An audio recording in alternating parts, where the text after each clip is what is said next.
Jane Toppin, born Honora Kelly on March 31, 1854, in Boston, Massachusetts, was the daughter of Irish immigrants. Her mother, Bridget Kelly, passed away from tuberculosis when Honora was still very young. Her father, Peter Kelly, was an eccentric and abusive alcoholic, notorious for his erratic behavior. Locally, he was called Kelly the Crack. He was later rumored to have sewn his own eyelids shut while working as a tailor. In 1860, just a few years after his wife's death, Peter Kelly relinquished custody of his two youngest daughters, 8-year-old Delia Josephine and 6-year-old Honora, to the Boston Female Asylum, an orphanage for destitute girls. He never saw them again. According to asylum records, the girls were rescued from a very miserable home. Though the details of their time in the asylum are unclear, Delia is said to have later turned to prostitution, while their older sister, Nellie, who was not placed in the orphanage, was committed to an insane asylum. In November 1862, less than 2 years after being abandoned by her father, 6-year-old Honora was indentured as a servant to Miss Anne C. Toppin in Lowell, Massachusetts. Although never legally adopted, Honora assumed the surname Toppin to distance herself from her past and became known as Jane Toppin. The Toppins had a daughter named Elizabeth, with whom Jane reportedly had a good relationship. In 1885, Jane Toppin began her nursing training at Cambridge Hospital. In contrast to her earlier years, when she was described as both brilliant and troublesome, Toppin was now well-liked, earning the nickname Jolly Jane for her cheerful and friendly demeanor. She grew close to many of her patients, particularly elderly and seriously ill ones, whom she used in her experiments with morphine and atropine. She would alter their prescribed doses to observe the effects on their nervous systems. Toppin often spent extended periods alone with her patients, fabricating medical charts, administering drugs to induce states of unconsciousness, and even climbing into bed with them. In 1889, Toppin received a recommendation to work at the prestigious Massachusetts General Hospital, where she claimed more victims before being dismissed in 1890 for reckless administration of opiates. She briefly returned to Cambridge Hospital, but was soon fired again. Despite complaints of theft, she found success as a private nurse.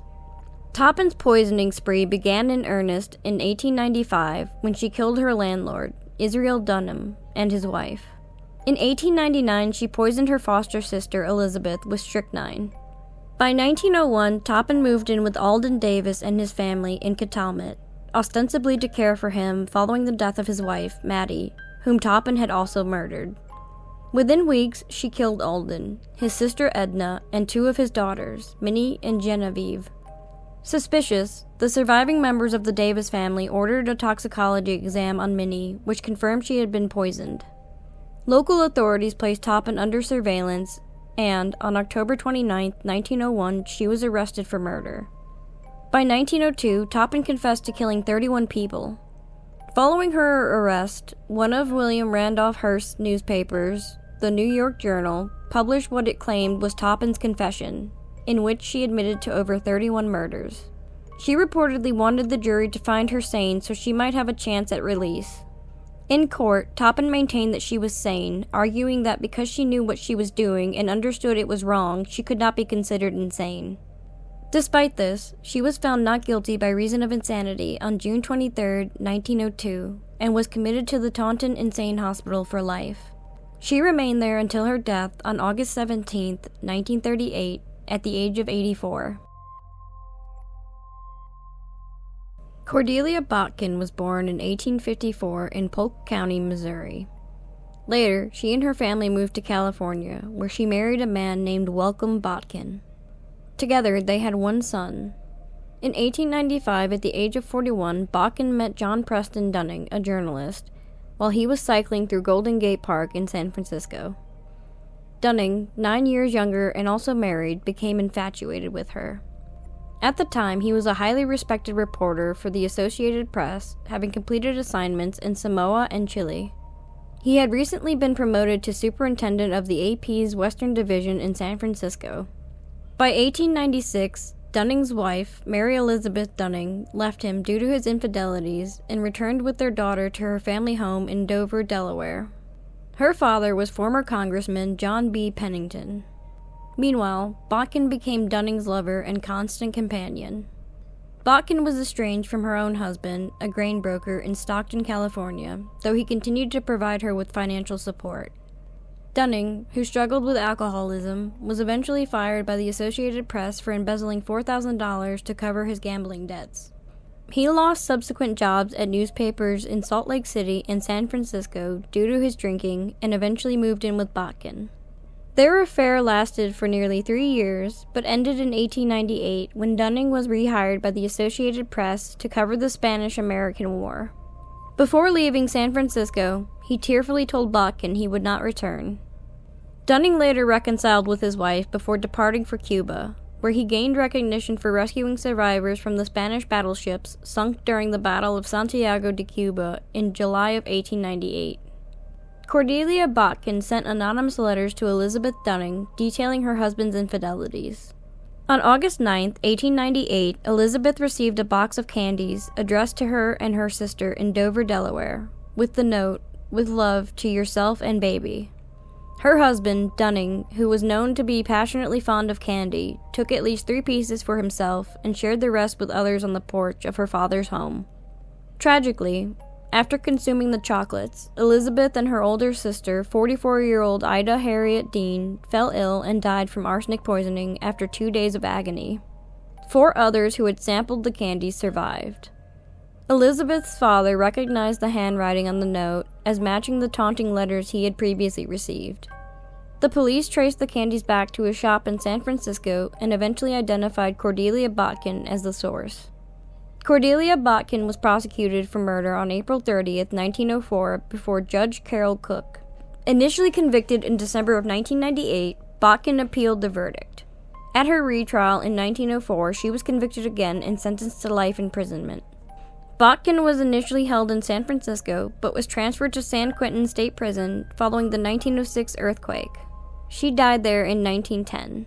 John Dunning, whose career was ruined by the trial's revelations, passed away 2 years earlier in Philadelphia. Alice Maud Hartley was born in England in 1864. Although her birth name is not known, she later testified to having been married and having 1 child while still in England. In 1886, she immigrated to the United States, where she married Henry Hartley, a silver prospector and miner in the Meadow Lake district of Nevada County, California. Following her husband's death in late 1893, Alice relocated to San Francisco. There, she showcased her artistic talents, exhibiting 3 oil paintings and 6 watercolors during the Hopkins Institute of Art's Spring Exhibition.